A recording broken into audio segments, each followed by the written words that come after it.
Good day, ladies and gents. You are finally into the picks and bans for this second quarterfinals of the day. It's going to be WeDisbandTomorrow facing up against ex-Anexis, also known as KMT at the moment. I'm edited by Pulse, and we've already had a couple bans coming out here. Pulse, Twisted Fate, Master Yi, and interestingly enough, Varus just got locked out. Interesting. I mean, Varus is definitely one of the, the strongest AD carries at the moment. We typically see him in, I would say every game, but every other game, he's a very just a solid AD carry. He doesn't have any escape, but it's interesting to see if that's like a targeted ban. Of course, we don't know absolutely anything about WeDisbandTomorrow, other than it's Leo from Korea's due team, and he was from Anexis, so he's playing against an old team, which is pretty interesting to see. But they were last-minute replacement for Gaming Gear because one of their members could not join. So we don't have too much information on them, but we'll see what they can bring to the table. Maybe one of them is a Varus Savant. But the Master Yi ban out, makes a lot of sense against Overpower at least. Yeah, and also Twisted Fate as well is just high mobility, high global presence on the map, as we said when Cook My Sock was playing him. Fifth ban is going to be Zed, so that leaves the final ban going up to WeDisbandTomorrow. And I was going to say the exact same thing, so you took the words right out of my mouth there, Pulse, that we know very little about WeDisbandTomorrow. They came in as a very, very last second replacement, so I'm not too sure how the synergy is going to be here, Pulse, if they are a legit team or 5 individuals coming together and just seeing how things go. Yeah, very possible, and as we've seen from Smart People, they're a relatively new team because they've just formed from several teams, including Giants. So yes, some of them are ex-LCS players, but it's all about the team synergy, and that really shows through when we watch all of these teams. So we'll see how this works, and they are hovering over Urgot, but I'm kind of expecting not to be locked in. But the Zed and Zac ban, again, makes sense, like what I like to call blanket bans. And yeah, we can't really know exactly what the playstyle is currently from WeDisbandTomorrow. Yeah, they haven't switched over from the Urgot just yet, so it would be the first time that I've seen Urgot since, I guess, Doublelift played him in NALCS a long time ago. But with 5 seconds left to spare, Vayne has not been banned out. Looks like it will be the first pick coming in here from ex-Anexis. Yeah, not any surprise at all, because Vayne is incredibly strong at the moment. Despite the nerfs she's received, she just has a fairly decent laning phase. Of course, it's been taken away with the final hour cooldown being increased, but she still has amazing scaling, and people are just seeing that her damage is so strong against other AD carries, and she can't typically be shut down. Last time we saw Vayne being played against Ashe, and it just worked out pretty well because Ashe couldn't actually shut her down, but GF Gaming eventually just kind of won overall just by being better. So looking at a couple more picks from WeDisbandTomorrow, again, we don't really know what their playstyle is, but seeing the Vayne come out, they'll know they'll need at least some sort of assassination potential or all-in with big AoE ultimates to try and shut Vayne down, at least in the team fight or maybe in the laning phase as well. It is definitely a possibility, and an AD carry that does very well against Vayne is Caitlyn, so I would be kind of expecting to see the Caitlyn coming in sooner or later. Twitch was hovered over but has been switched over, so it's going to be the Sona and Jarvan crescendo cataclysmic event could very well be on the horizon for Vayne. And as you were just saying previously, one way of shutting her down is a lot of CC. Yeah, cataclysmic indeed. And just look at the moment, like they are shaping up for at least a strong AoE composition. Sona and Jarvan are kind of indicative of that type of play style. And in the laning phase as well, the poke from Sona will help them shut down the Vayne. Of course, we will always have the chance for them to go for those lane swap-ups, which we've seen several times today as well. So interesting to see how Anexis play this. And also, Leo from Korea being from Anexis himself might know some of their play styles, and that could also play into this game. Yeah, that is a very good point, that you effectively have a spy on the enemy team that knows the potential tactics, that knows their game style and how they work, and that also means maybe going to be exploiting some of their weaknesses. Leo from Korea is typically a support player. Obviously with this lineup I'm not sure how that's going to work out, but they are hovering over the Twitch again.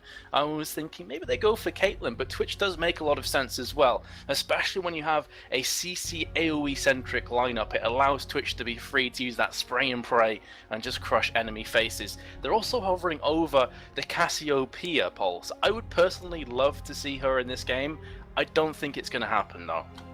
Yeah, Cassiopeia is a very solid champion, but the lack of escape and how mobile a lot of AP carries are nowadays, kind of excluding Zyra, but the utility that she brings to the table kind of outweighs that. Cassiopeia's damage is still very high, but she's quite short range with her ultimate. It's very situational, positional. It's very difficult to play. But again, we could see it come out. Gonna take another look at Nasus. We saw Nasus earlier on today from GF Gaming, did very well indeed. Nasus in the jungle, especially with Vayne, just the fact of those two characters alone. If you get yourself to like the 30-minute mark, I wouldn't say you have a free pass and you win the game, but you're just so incredibly strong because you have two such strong scaling characters, both in the damage and tankiness, and Nasus brings so much utility being able to take objectives like Drake and Baron so quickly.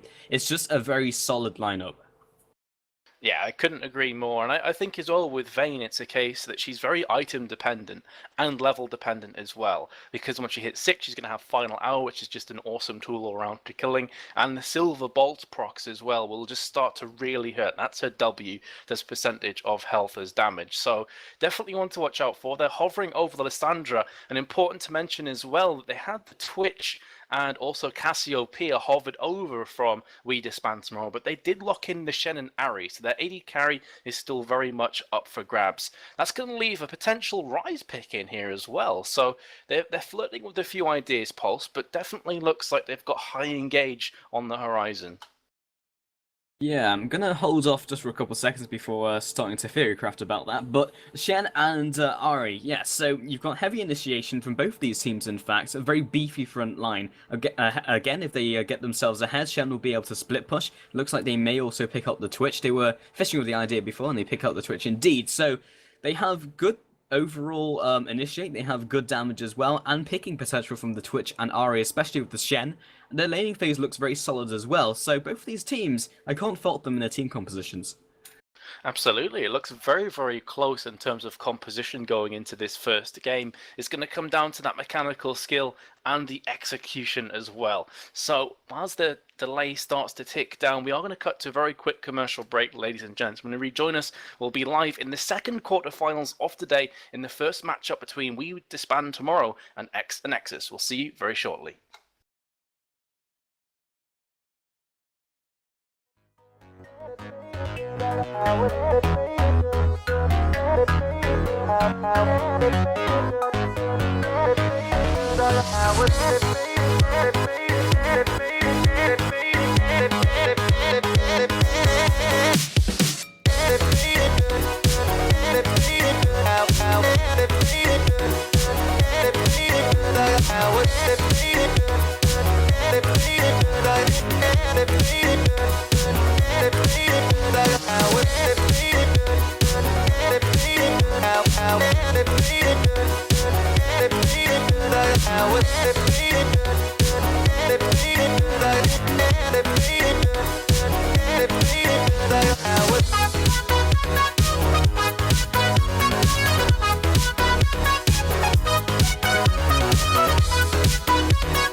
Hello and welcome back, ladies and gentlemen, to the 11th edition of the EUW Challenger Series with WeDisbandTomorrow and ex-Anexis. So, I'm going to pass it over to Metas in a second. I am Pulse, and as I said, joined by Metas. Just a couple housekeeping issues, and also we have a pause right off the bat because apparently there's some TeamSpeak 3 problems from WeDisbandTomorrow. So, Metas, take it on over. Yeah, our producer just informed us we do read the chat, ladies and gents, as much as we possibly can. Obviously not while we're casting, that would be a bit strange, but the reason why some people are confused is because Gaming Gear dropped out about 30 minutes before we were scheduled to go live. So We Disband Tomorrow, which is the purple team in this case, stepped in very last minute. We're very much grateful for that, and that's the reason why on Binary Beast, the bracket system that we use, it's got the wrong flag. Both of these teams are Polish teams, and I think it comes up as Lithuanian, so that's the reason why. If there's any confusion, we apologize, but that's the explanation, Pulse, as we jump into this game, and the Pulse has finally came and gone. Yeah, and well, hopefully the TeamSpeak 3 issues have been sorted out, because being without your communication is, well, a definite blow to your team. But with Lysandra heading up to the top lane as Zaxis, they are 3-man strong in the top brush, and as much as I would like to try and pronounce their names, I'm sure I'd just get it wrong. That was another interesting point we were bringing up in the break as well, with so many of the top teams now being actually fully Polish. I mean, this team being a good example of that. Zaxis in the top brush, we'll see them if they go for it, but the ping goes up. It looks like they predicted that to happen. Ward comes down, and that will stymie the push. Pinkwood comes out as well. Looks like they might be looking to gear up for a gank at the top lane in the early game. Lysandra's going to have to be very wary of that, but again, with Glacial Path, should be good to go, hopefully. Yeah, that is significant though, because Lysandra only has the one ward, as you'd expect, so gonna have to be very passive in the early stages of this game, and without there being any vision, it could be take number 2 for WDT on the blue buff, especially when you consider that LOL's Dead is opting to start for his red. So Lysandra very much alone right now and has 4 players to contend with. Regardless, what we should mention is that Shen's gone bot lane to actually go by himself, so we are going to have the lane switch ups coming about. Zaxis has just sniffed out himself 4 players who are coming in for blue buff, and I don't feel there's a great deal that ex-Anexis can do about this, so Nasus instantly is going to go for the invade of his own. So it looks like it's going to be a blue for blue trade, Pulse. Yeah, very heavy invade. Of course, having that 0 lane swap up to the top lane meant they had more invading power. As a result, LOL's Dead will be moving onto the blue buff of his enemy, and Desu also on the Shen. Looks to try and disrupt this. With the smite on Nasus, he should be able to take this away, but Ryze is also making sure he reacts. Spiritfire comes up, picks up the blue buff. Well, not too many issues, and he's actually carrying the minions as well, just to make sure that he gets the timer on that. Yeah, and also because that last minion gave him level 2, so going in for red buff as well, if that's where he goes next, and is going to allow him to pick it up much quicker now that he has 2 points to spend. He hasn't actually used his second point just yet, so just the one in Spiritfire, there we go, and has gone for the Siphoning Strike. And I believe in that first best of 3 you were casting, whoever was playing Nasus, unfortunately I wasn't able to catch it, I was preoccupied, got some insane amounts of stack on his Q. Over 200, I think you said. Yeah, it was Jankars, and he had like 250 extra damage on his Q at 20 minutes, because it was a 20-minute surrender. And we were like, how did he do that? Because he was in the jungle, and like a top lane Nasus would be happy to do that. So, LOL's Dead, see if he can replicate that in this game. What was more impressive is he hadn't even maxed his Q, he was maxing Spiritfire, which is incredibly typical for a Nasus jungle. The armor reduction is extremely good for clearing camps, and the extra damage over time is great. So for team fighting, absolutely perfect. He does like to go for that more sustained start, doesn't go for those early game ganks. Maybe he'll go for a bit of counter jungling, and this is another very typical play, looking for the 3-man diver bot. Counterplay coming in from Uncle Get, and backs on off, so actually saves Desu from before the bullet was even fired. Yeah, very true. It's like Getz had read the script and he just wanted to go in and be a party pooper. No 3-man dive for you, ex-Anexis. As at top lane, there's a lot of harassment being put down here from Twitch and also Leo from Korea. I would try and pronounce that name, but I know I would absolutely brutalize it because it looks very Polish. I'm going to say Krajkizik. I'm not sure. Probably in chat right now, Polish people are calling me a noob. GG, well played. Yeah, I would not be surprised. I'm just going to call him Twitch for now until we can Good actually plan. talk to the players. And Leo from Korea just trying to zone out Zaxis. This is what we expect. Looking down at the bot tower as well, Uncle Gets is still there, turning us into a 2 versus 2 lane, just allowing him some breathing room. Gets aggressive with the flag and drag. Still moving on to Kellever. Tidecaller's blessing. Actually, Kellever walks back into them. This mistake will be punished with the Shadow Dash. Now can he get against the wall? Flag and drag comes up once again. Vanda just tanking up the Shen damage. And again, this is the problem with all-inning a ranged lane. If you don't actually get the kill, then you'll back off and take a ton of damage in return. Yeah, it's very true, and we were discussing this in the break as well. One of my favourite lanes players, I am an AD carry, is Vayne and Nami. I just feel it's one, if not the strongest laning matchup right now in League of Legends. Because not only are you going to get the Silver Bolt proccing off every 3rd attack, but you're also going to have Tidecaller's blessing on top of that. So suddenly your health just disintegrates, and it allows Vayne all the peel that she needs with the Acro Prism, as we just saw before, and the Tidal Wave at level 6. So it's just phenomenally strong all round. Yeah, for sure. Looking at Lol's death, just around the mid lane, he is just trying to fill in some time, just as he's looking to pick up some of these camps. Sorry, I was just slightly distracted by a chat in Teams, my comments in TeamSpeak. Why not call Filthy Yordle Rat? Well, okay. I've also had word that apparently it's supposed to be cricket in Polish. I'd like to get some verification on that before we just call him random names. I'm assuming that's the animal rather than the sport. I'm not sure how big cricket is in Polish, in Poland right now. It could be a huge sport there, I'm not too sure. I think football's probably bigger, but regardless, back onto the topic here. Nasus comes round, will wither out Ari. Beautiful charm though, trying to get rid of Overpower's aggression. It did just buy her a couple of seconds extra and should be just fine. Not needing to pop either of her summoner spells either, also. Pretty good plays overall from Take Fun. Yeah, Lolstead was just trying to take the opportunity to get the gank off on Ari before he hit level 6, because then when you have the Spirit Rush, it's almost impossible to gank the Ari. So try and get the gank in early and then carry on farming his jungle. I mean, that's Nasus's main objective, is to get to that level 6, get himself into the mid game so he's strong in those team fights, specifically the level 6, so he can, well, he might have the opportunity to solo Drake when it comes up. Well, it's already come up, but have the opportunity to do so. And if they get a pick, then they could easily get on Snap with Fury of the Sands active. That is very true, and speaking of Fury of the Sands, I am interested to see how long it's going to be and how long it's going to take until Nasus is starting to flirt around the Drake pit. Still level 5 at the moment, has just dinged up to 5, so it is going to be a few more moments you have to feel. But with this 1v2 lane at bot as well, Pulse, that definitely does give the advantage firmly in the side of ex-Anexis to pick up that first Drake.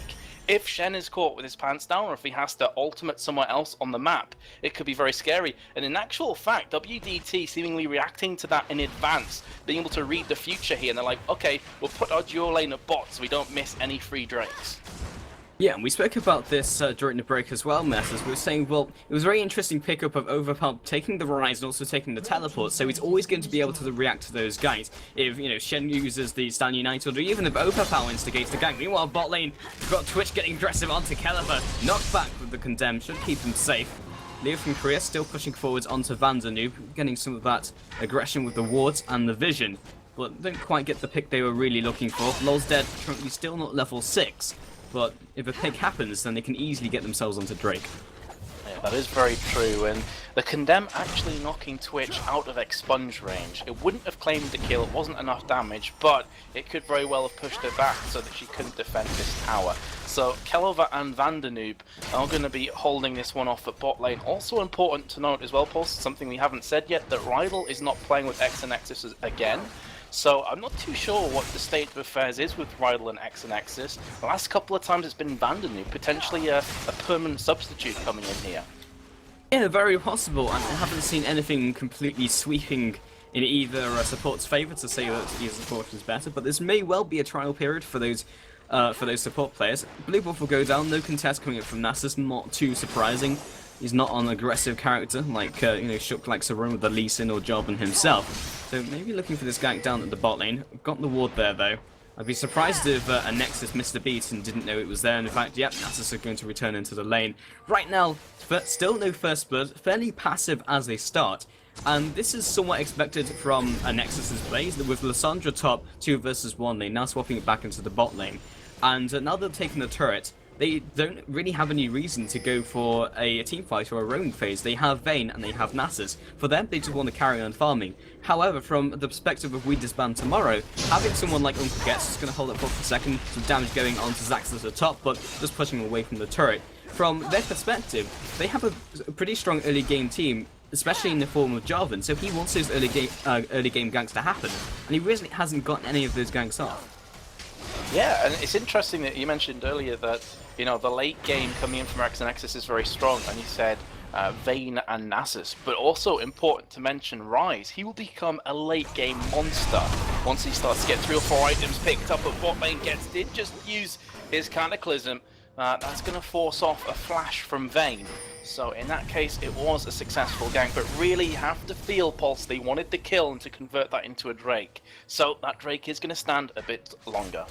Yeah, it was a little pity that Leo from Korea wasn't quite in range to use the Crescendo to lock him down, because I actually really like the fact he used Cataclysm first, because he knew while Vayne could reposition with Flash or even Tumble as well to assist in that, but then he'd have the Flag and Drax to lock her up again, because if he'd used the Cataclysm second, she could have tumbled through the Cataclysm wall. So that was actually very well played, but again, Crescendo wasn't quite in range, and had it been, that really would have been the kill, because it was well set up.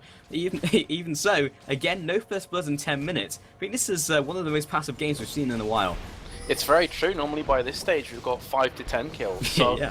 It's definitely a breath of fresh air that no one's really going all in with these kills, and no lane is snowballing. So this has the makings, this has the foundations to be a very long action-packed game going into mid to late, because when you look at some of the champions on the battlefield here, Pulse, there is a lot of aggression for both. You've got 2 of the best scaling AD carries in the game, with Vayne and Twitch on the battlefront. So it's going to get interesting and it's going to get messy.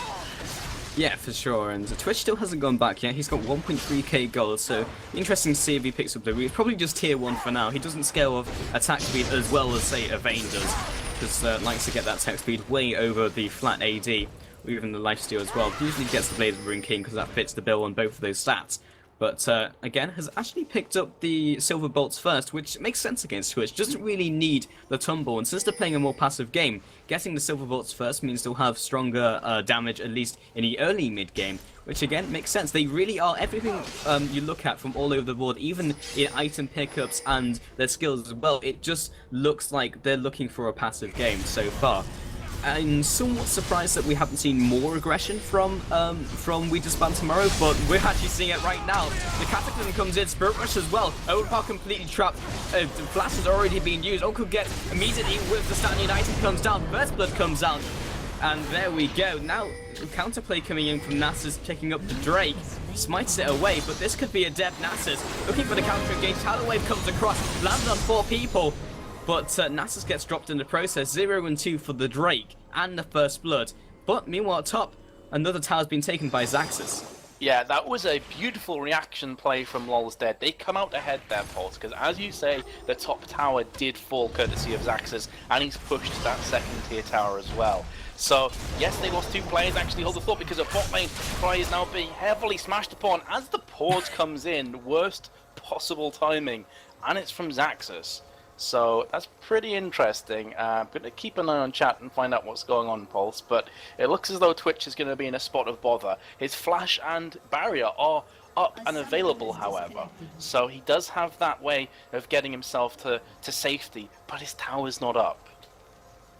Yeah, another couple seconds until the invisibility comes into effect. They don't have a pink ward around the area. In fact, I can't actually move the camera right now because we're in the pause, but He doesn't have a pink ward in his inventory, and he have no way of revealing him. He will be stunned, but they might immediately turn on to Leo from Korea. It's possible Twitch will just completely get away from this. He's quite healthy, and he's also got the barrier and flash.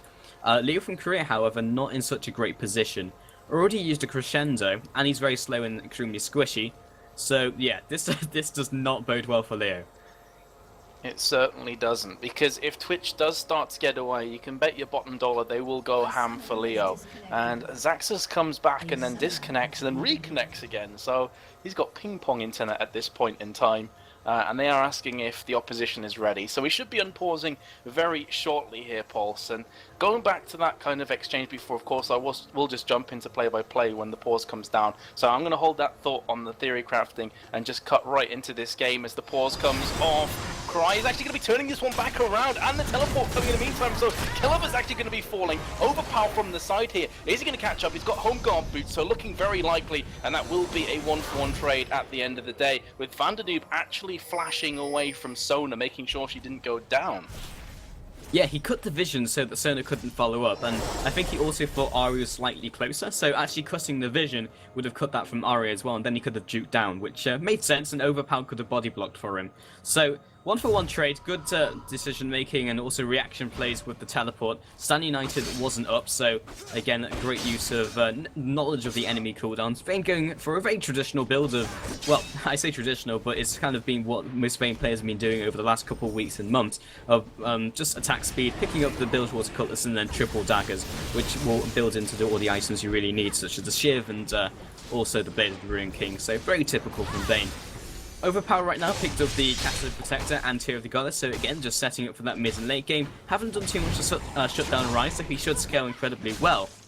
And, well, we do have, 3 and 1 kills. 2 towers has actually put ex-Anexis quite far ahead in the lead, and they haven't done enough really to shut them down just yet. So this will look really good, but Spirit Rush looks to aggress onto Overpower, whiffs the charm, and Overpower will just walk on out of there. He's barely tanky, and if you don't land that CC, you can't chain the rest of it from Jarvan.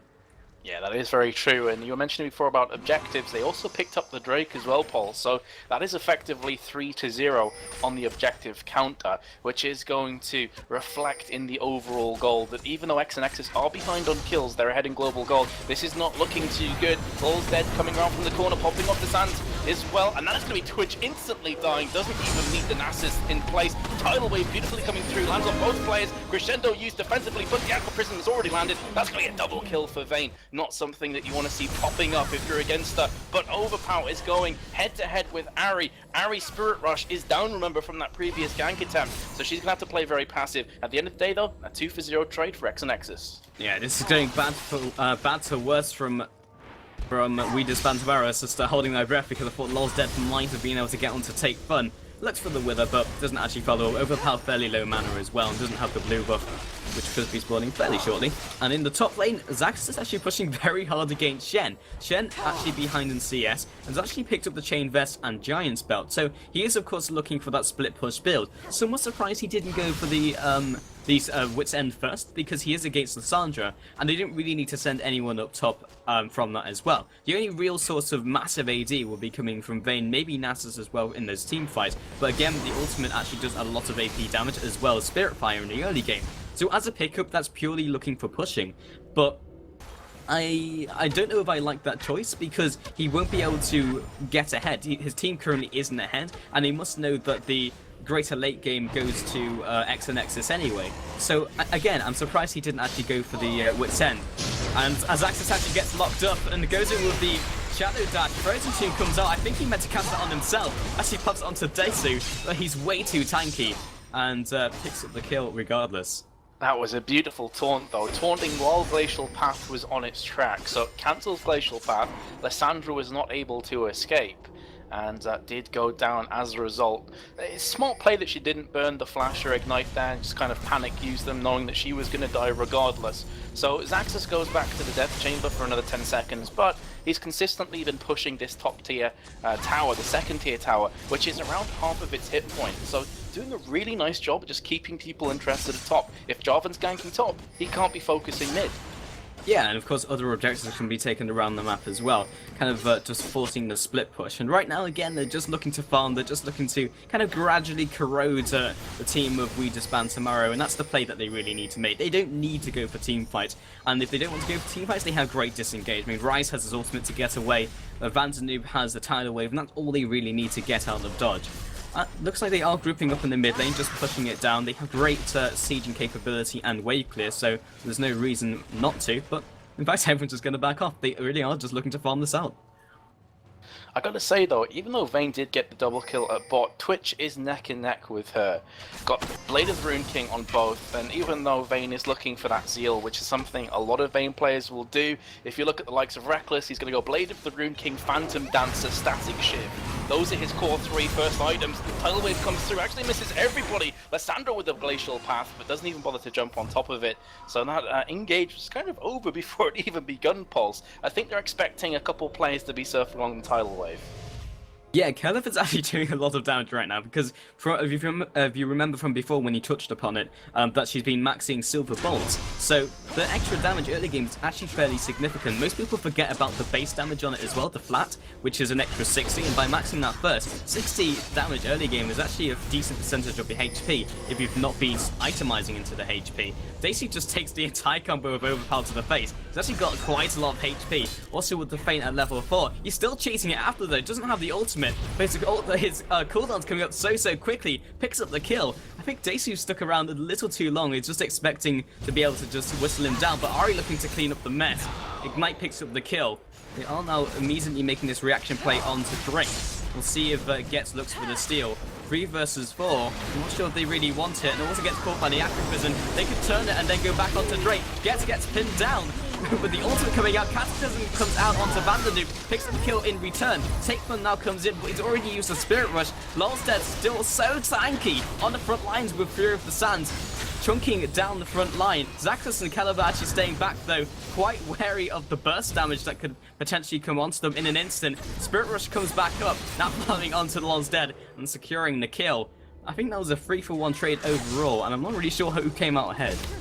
That was, if you pardon the pun, cataclysmic for ex-Anexis, because Nice. Jarvan stole Drake, their Pulse. That was a 1-for-3 trade with Jarvan stealing Drake.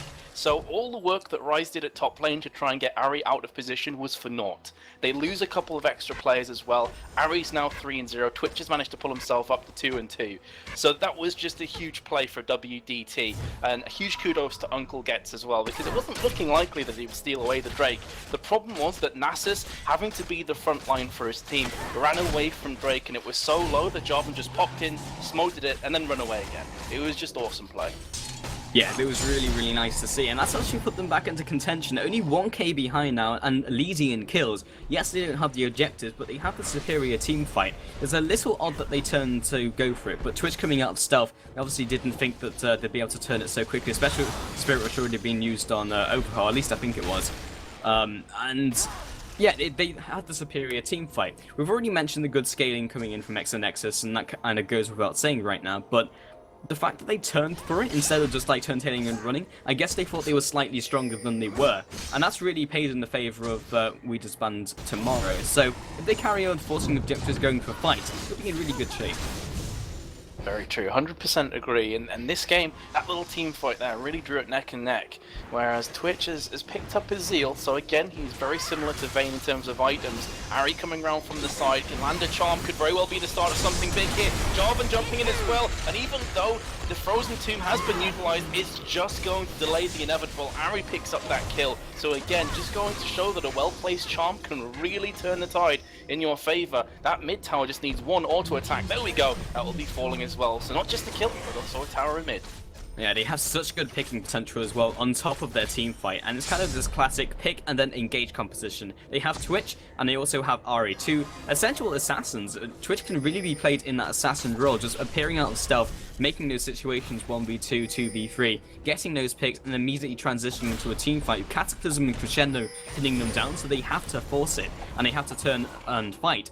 Otherwise, he'll just get completely CC'd, locked down, and then killed. So I actually really like their composition for the mid game. And if they can keep the momentum up, they'll be in really good shape.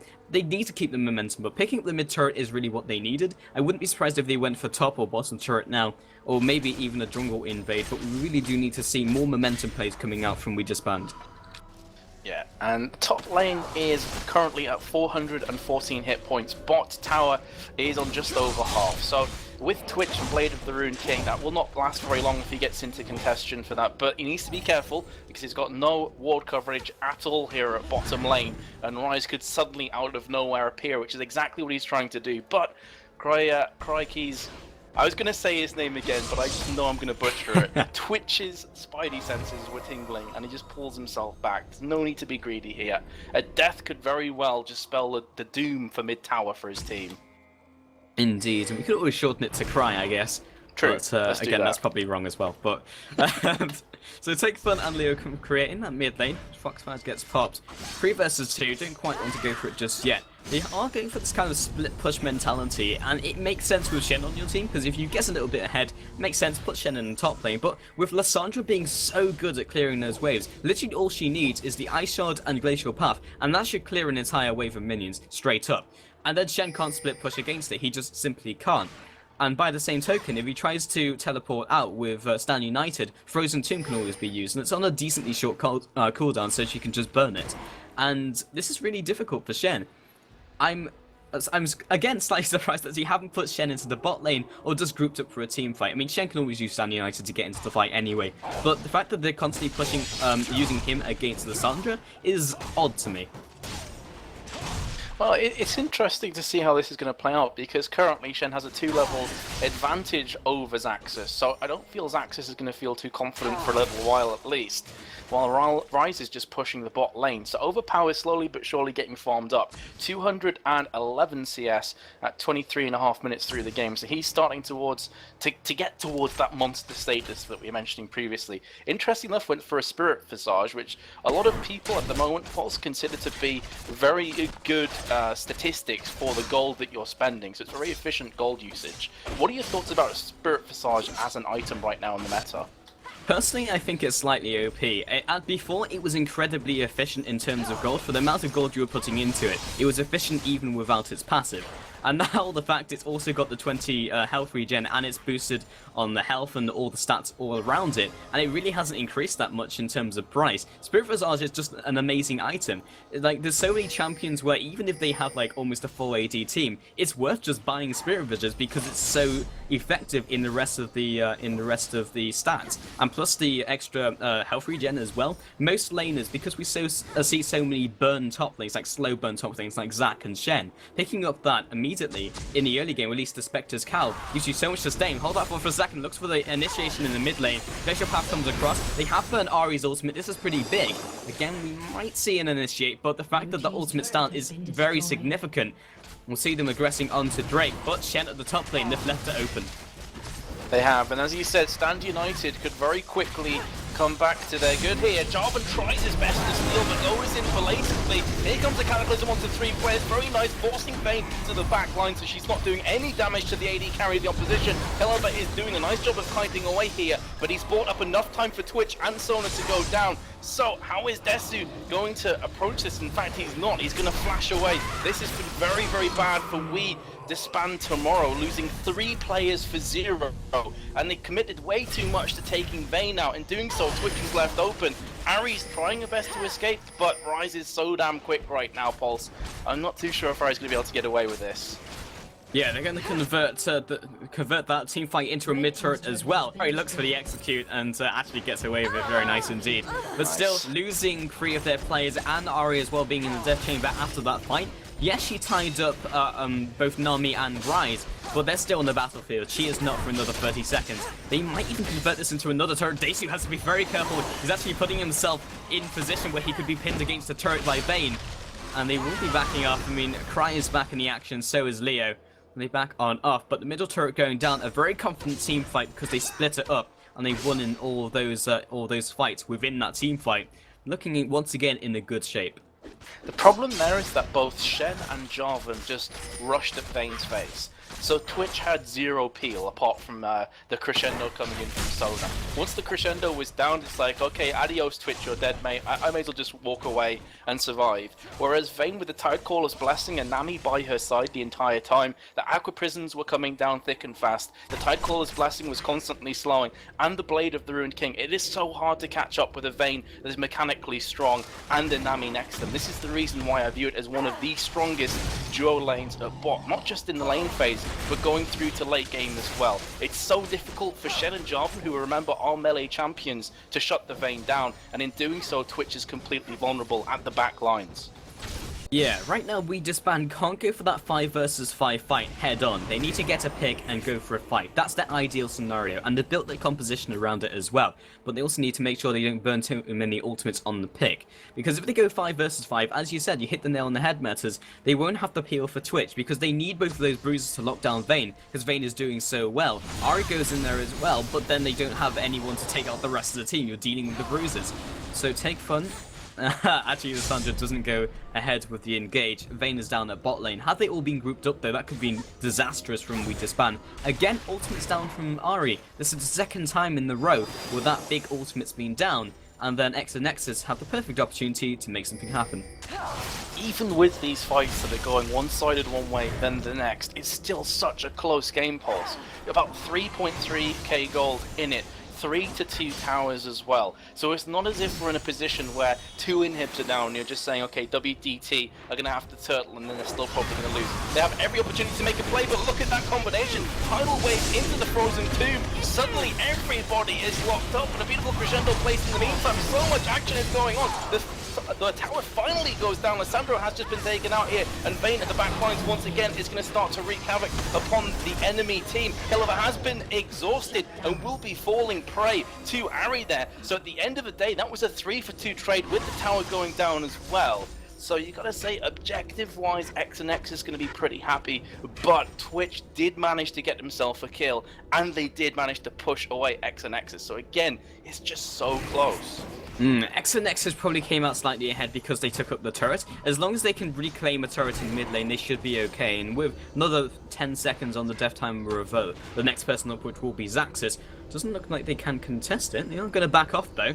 Actually, Cry sticking around, but I'm surprised he didn't commit harder. I guess getting picked on both of your big carries is not the thing you want to be doing. In that team fight, though, Vayne was actually trading off against Shen, and they had committed Vayne to hitting the turret, and the turret was still on about 50% HP at that stage. So he started trading off with Shen. As soon as he used his ultimate, immediately disrupted with Condemn as well. But the fact that they were continuously committing Vayne to something that wasn't a team fight, then it was essentially a 4 versus 5 with one of your big players out of the action. Again, they picked the turret. That is something that's not going to be able to replace like your players. So, again, coming out ahead even in a very ballsy and risky play. So would you agree with that tower dive then, Pulse, with the tower having so much HP, or would you have preferred that ex-Anexis just kind of poked it down a bit more and then went in? It was risky, but they saw the opportunity and they just made the split-second decision to just do it. And I don't completely disagree, because they were that far ahead and they had the type of team fight which is incredibly strong, especially with Nasus having so much armor, and just at this stage when you have Fury of the Sands on, you can just tank it all day. But at the same time, it was risky. It could have backfired horribly. They played it well and they knew they could play it well. So if you have that confidence in your own team, it's not too bad.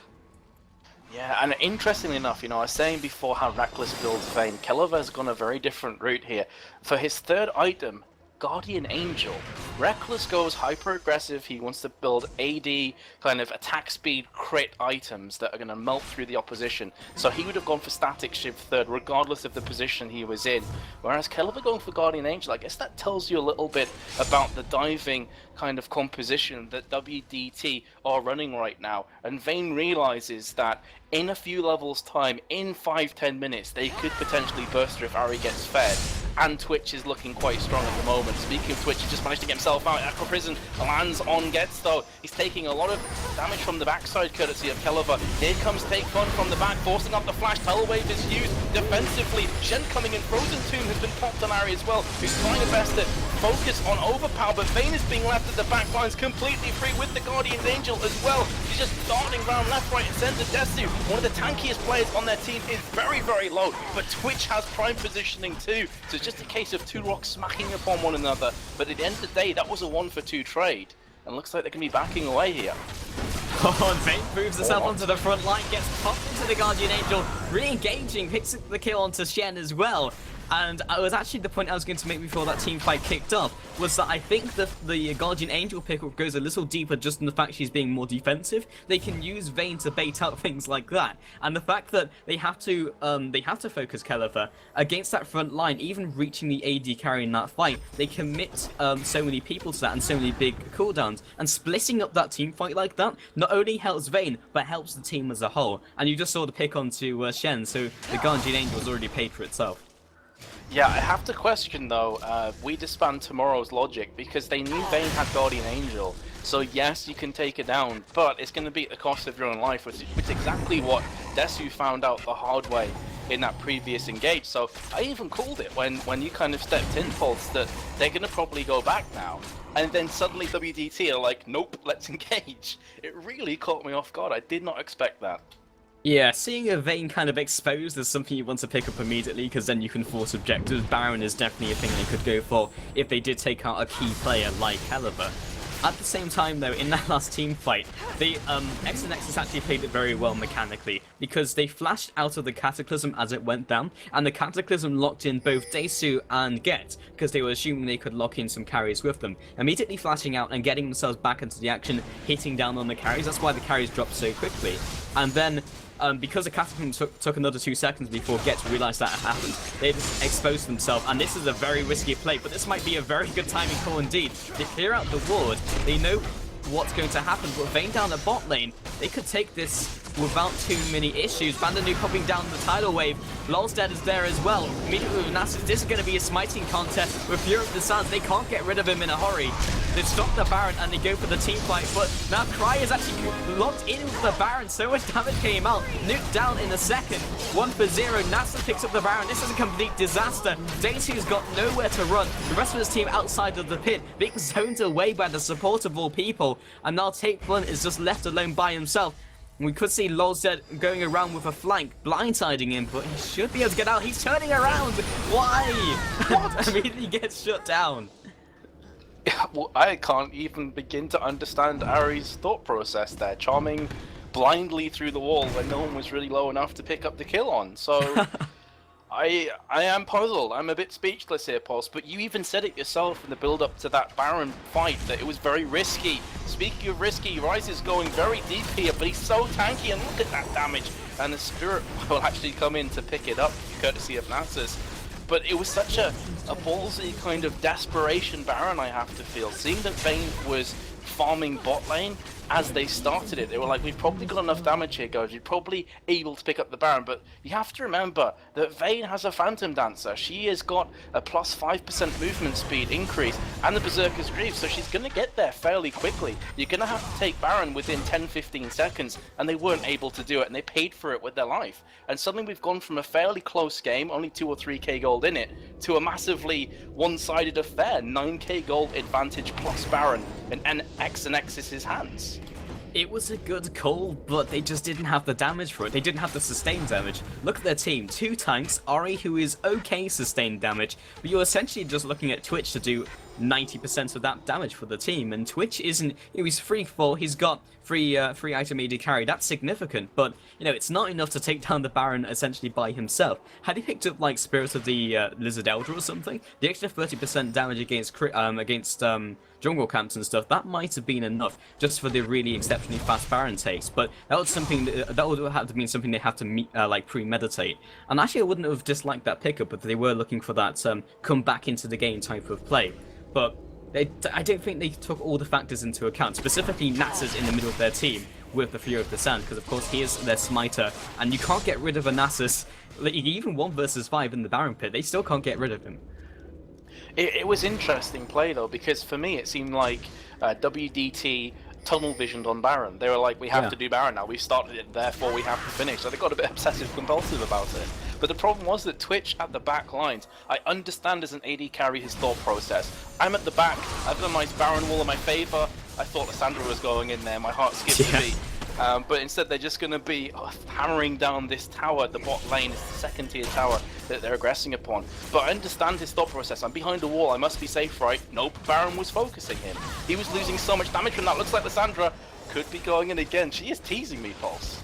Indeed, and actually, not only is it kind of fooling us, it's fooling the team of WeDisbandTomorrow, because just by putting that claw in, they have to back away, because Circle of Frost comes down into the ultimate. That's huge damage. That's not the fight that they want. So it's kind of pushing them away and allowing them to siege. This is mind games.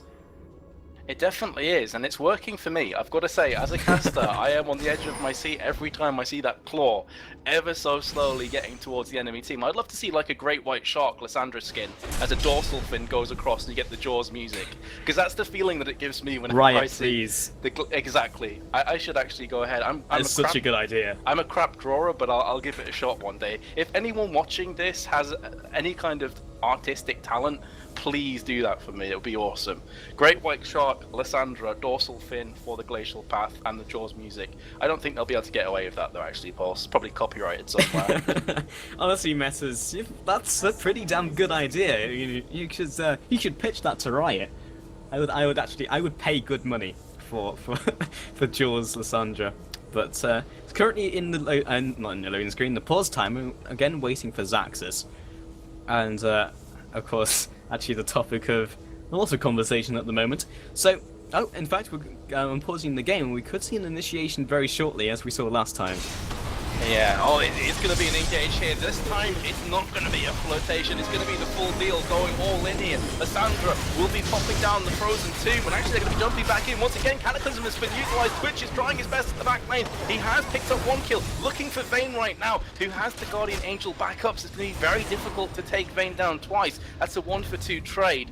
But with the Baron buff, they are going to have the regen going in their favour. The Egyptian dance comes up from Lassus, just taunting the enemy team. Overpower flashing in with the ultimate. Aqua Prism as well, but the Zonian's Hourglass will negate all of that damage. Comes out of it again, flashing away. And now Twitch is in a 1-versus-2 to save his life. He's not going to be able to pick that one up. Will fall alongside his support, hand in hand. And that's going to be this inhib tower falling. And the inhib as well, you have to feel. Yeah, 2 inhibs down. This is really nasty. Take Fun arrives on the scene. Doesn't have his ultimate just yet, and the weather just makes it so difficult to connect any skill shot with anyone. Can't position himself, and they can just position around that. And Caliber's still alive. They have such good sieging potential. They may even pick up the game here and now. Dacey will be up in 6 seconds. Gets has immediately respawned as well. They might just full-on commit. Final Hour gets popped. Take Fun around the side. They're trying to take out Caliber. He's their main source of taking down this Nectar. This will actually be very tight indeed. With 2 bruisers waiting away on it, they can't actually stop it. And there's the GG. Wow, I was thinking they're going to get an inhib. I wasn't expecting them to go all the way though, because what I didn't take into effect their pulse is they've got a Vayne, and she's pretty fed with a Blade of the Ruined King and Guardian Angel. So they do close that one out. Even though it ended fairly one-sided, I have to give props to WDT here, coming in last second. And that game was neck and neck for the first 3 quarters of it, Pulse. So game 2 could very well be a complete reversal.